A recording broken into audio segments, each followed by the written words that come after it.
Okay, so I just got this card, and on the surface inspection, there's nothing wrong with it. It says MSI limited edition. I'm just gonna put it on and see what the heck happens. Yeah, so our test bench. Sorry, I'm in a quarantine house for coronavirus. So unfortunately, I can't keep my desk as tidy as I want to, just because this quarantine house is very limited in terms of space. We're not running any kind of engineering sample, and this card, according to the seller, is not an engineering sample either. So yeah, I'm just gonna plug it in and see what the heck happens. So this is a very standard 980 Ti layout. I'm just gonna plug it into the HDMI. Okay. And boom. Okay, it's outputting 4K display, 4K 60Hz display normally. Let's just launch Tech Power Up and see what's going on. Yes. Holy shit. What the fuck? Okay. Oh, it's just my night light turning on. It's not displaying anything. So it is displaying as a GeForce Titan GTX Titan X, and it is actually running 3.0. So that's a relief. It is at least running at its maximal bandwidth capacity. Curiously, I mean, as we have talked before, the RAM is VRAM is only 6 GB as opposed to 12 GB, which is a classic GTX Titan X. Okay, I think then what I'm gonna do is let me just run a few benchmarks and see the performance between Titan X and 980 Ti. But first, I'll take apart the card and see what is actually below the heatsink. So I took some time and I disassembled this card altogether. I have all the VRM heatsink and the VRAM heatsink and everything removed. And yes, just like any other 980 Ti on the market, it is lacking the 12 pieces of VRAM. And on the front, it is actually a GM200 400A1, which means it is a full-blown Titan X. And I found nothing missing or additional in terms of its VRM modules. And the only thing different from a reference Titan X will be that this thing has a dual 8-pin out, which is different from the 6+8 that is that NVIDIA implements on their reference Titan board. Outside of that, this VRAM, let me see if I can get a closer look at this. And now let's go do some benchmarks.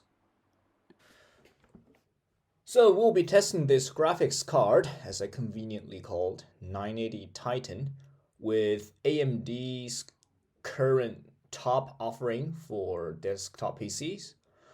We'll be using a 5950X with ASUS Crosshair Dock Hero and its dynamic overclock option enabled. The test configurations are detailed below. We'll be using 2 different configurations and the best score will be kept. Outside of that, some DDR4 4000 B dies running at FLCK 2000 and CL14, and a 1300 watt power supply to ensure the smooth and reliable delivery of power. We'll be keeping the best score out of 2 to make sure that there is no bottleneck of any sort, even on the lower resolution side, even though there really shouldn't be any kind of bottleneck for the CPU in terms of graphics card of this kind of performance level. So on the surface, benchmark number 1, we'll be testing the card stock, completely stock, no overclock, no power limit rising, no fan curve, no extra voltage, no anything. So we'll be comparing the result against Titan X Maxwell stock and 980 Ti stock. All these data will be graphics score, not the overall score, because the overall score can potentially be skewed towards the higher side when we use powerful processors and RAM sticks.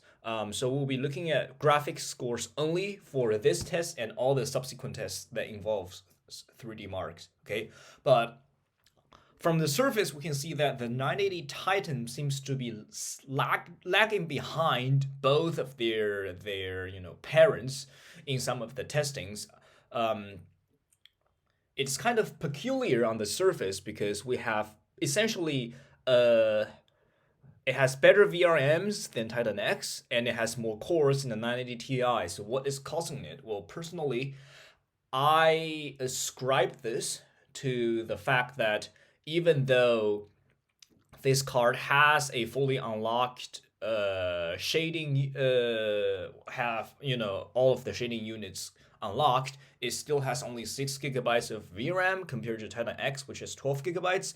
That might be handy when we push towards higher resolutions such as 4K, and the base clock and boost clock still follow the that of the Titan X, which is 1000 and 1089. That is much slower than most of the AIB partners 980 Ti's. Most of them, except those that are 100% reference, can go around 11 to 1200 on base clock and 12 to 1300 when boosted. Some even go much higher than that. Yeah, but the VRAM clock is the same, and that shouldn't really matter. So in conclusion, I think the reason why this card is slower than on stock than the two other stock configuration is because it has less VRAM than Titan X, and it's running a slower clock than a 980 Ti. I can theoretically solder the higher capacity VRAM onto it and make it 12 gigabytes, but I am not comfortable trashing a Tesla M40 just to make this card a 12 gigabyte, because Tesla M40 is still kind of expensive, and I am not very confident with my BGA soldering skills to solder solder 12 of them without screwing something up. So that is being postponed until I find somebody who's much more capable in terms of BGA soldering. But what I can control is I can overclock this card, and with the better VRM and the fact that this Titan X GM200-400A1 chip is actually pre-binned out of many Titan X chip according to the seller, I was able to overclock this under a 300 watt power limit to a 1512 and 1525 megahertz, which is indeed pretty impressive considering many 980 Ti's I have seen are unable to be pushed above 1450 or something like that. So with that, the tables is absolutely turning for all of the tests below. So I will be including their Pascal little brothers. So the GP104 graphics card, namely GTX 1080, 1070 Ti, and 1070 stock. Again, all of the data are for graphics tests, the graphics score, and we're pulling the average number from 3D Mark. Do keep in mind that most people running 3D Mark probably does some kind of moderate overclock, but there is really no way to further eliminate this kind of variable, so we'll just go with that. So the overclocked 980 Titan is absolutely obliterating GTX 1070, which even on stock is neck and neck with the 980 Ti on stock. And the 980 Titan, when overclock is even beats a 1070 Ti, and is eyeing the performance of a 1080. And in times by regular, with VRAM requirements dropping at 1440p, this card actually beats a 1080 in terms of its average performance, which I found extremely impressive, because the baseline really should be a 1070 for this card. And I do personally have not seen that many 1070s without liquid nitrogen or like exotic cooling methods to be able to match the performance of a 1080. So if we disregard the 6 GB of VRAM, this kind of purchase just on the surface is really a worthy investment because it is actually much cheaper than the 1080. Moving to Firestrike Ultra, this kind of paradigm of beating a 1070 Ti while trading blows with a 1080 is continuing. And that trend carries to Firestrike Extreme with 1070 Ti eating the dust of the overclocked 980 Titan, and the 980 Titan trailing slightly behind the 1080. And on Firestrike regular 1080p, the 980 Titan strikes again, beating both 1080 and 1070 Ti, whose score are, for whatever reason, just coincidentally identical on 3DMark's website. This is not a typo.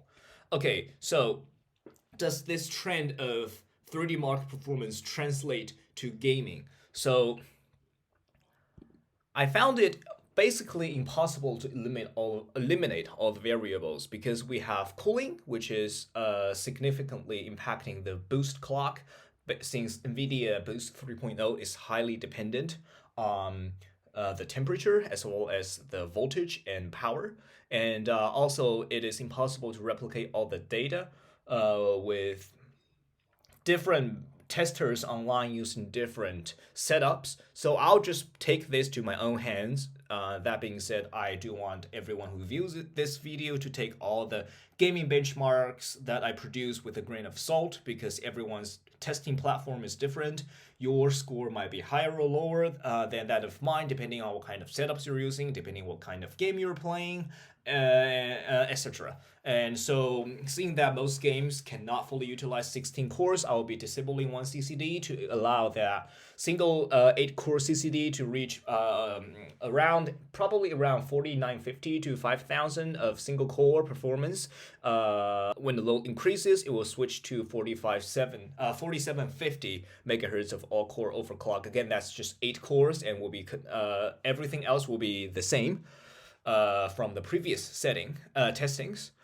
So we will have 2 contestants that are of my personal collection. I do not have that many graphics card with me right now. So the first contestant will be its bigger brother, the Titan XP, the Titan card from the next generation being the Pascal. It is modified to have a water cooling solution with a 240 rad, and it also has a shunt mod, which should allow it to pull around 600 watts, but it never has been shown to pull that much. The maximum is around 420 for this card. Also, like going higher is bad for the VRM.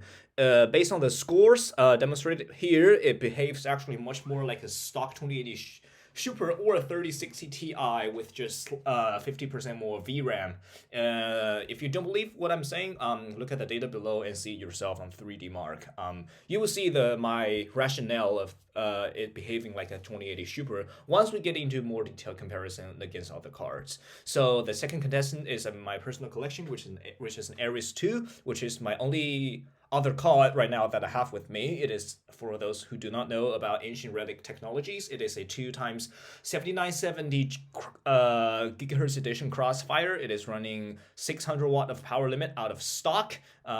So for that reason, I am using a 6000 RPM fan with a 120 stock AIO to make sure that nothing of stupid heat is going to appear, and it behaves like a 1660 Super when all situation is permitting, i.e. the VRAM doesn't overflow and the Crossfire is actually being properly supported. When Crossfire is not supported, under optimal circumstances, you should perform like an RX 470 with less VRAM, but if things go out of control, as you will see right here, it performs much worse. So first game we're going to test is Far Cry in terms of the average FPS. Also, all the testings here are using the Ultra preset, so the highest possible preset without extra tweaking or changing of resolutions.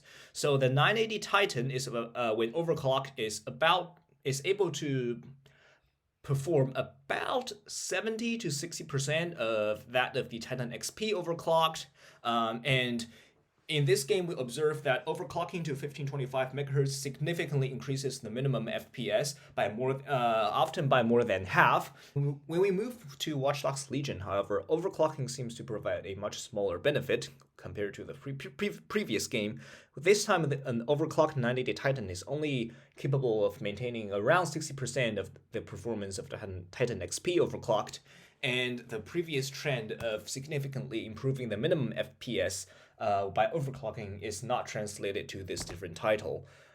Moving up to Shadow of the Tomb Raider, this is the one of the games where Ares 2 is finally performing like a 1660 Super, and also it is closer to a significantly downclocked 1070. That is performing as expected. So both 980 Titan stock and 980 Titan OC are performing as expected. However, I think because of the optimization for previous generation cards, I think Maxwell is being unfavored here, with the 980 Titan, even when overclocked to 1525 MHz, only being able to push around 50 to 60% of the performance of the Titan XP overclocked. In terms of the minimum FPS, there is an outlier of the 980 Titan stock performing much better in the minimum FPS than its overclock counterparts. I repeat that experiment multiple times with the similar result, so I have to document what I saw. It is not an error, and for whatever reason, Crossfire seems to be able to produce much better minimum FPS than a single card, and I'll just take it. At 4K, once again, this card is Ares 2 is overflowing, so we have no data to compare except that of the Titan XP. So, one of the reasons why people might swap a 80 Ti level card with a Titan core might be to unlock the additional professional features enabled on the Titan card. So for that reason, we'll be taking a look at SpecViewPerf and all of its subtests. For this time, we'll be unlocking both of the CCDs on the 5950X running 16 cores and at a slightly lower overclocking frequency. Also, we'll be running 64 gigabytes of DDR4 ECC 3600CL16 manually overclock with 1.6 volt and a 140 fan blowing on it 24/7, so that it can actually maintain this frequency with such a outlandish voltage. Everything else remains the same, and here we go. So I overclocked these three cards to their maximum stable frequencies, and I performed the tests.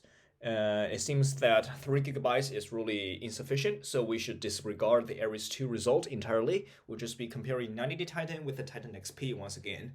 I really apologize for not having that many graphics cards at my disposal. Some of my cards are left at other places that I currently cannot access.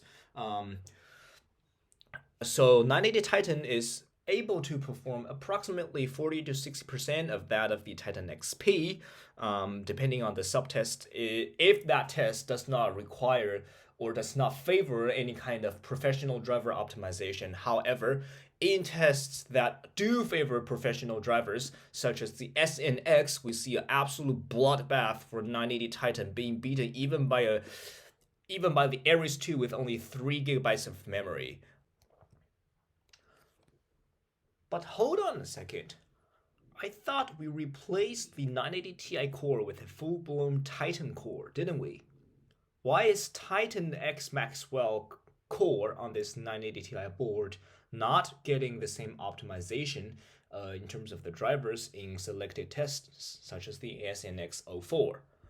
Well, should I remind you that it's GeForce GTX Titan X, but just Titan XP? It looks like the GeForce GTX Titan X cannot even have the same kind of studio driver for which Titan XP is entitled. And if you look into the NVIDIA studio driver page for all the Titan cards, you'll find that it actually does not support GeForce GTX Titan X. So at the end, Titan X Maxwell is a GeForce card, and Titan XP is the truly independent Titan class of its own. So, is this 980 Titan worth the original price? Well, from a pragmatic standpoint, ignoring all the XOC potentials, paying the price of a 1070 for the performance of almost 1080, I think it's totally worth it.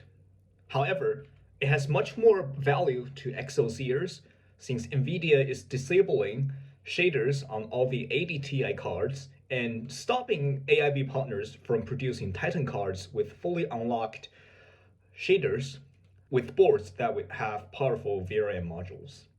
As a result, I think core transplantations like this have much more value in terms of pushing the Titan cards to the higher frequencies instead of actually getting more gaming performance out of an existing 80 Ti card.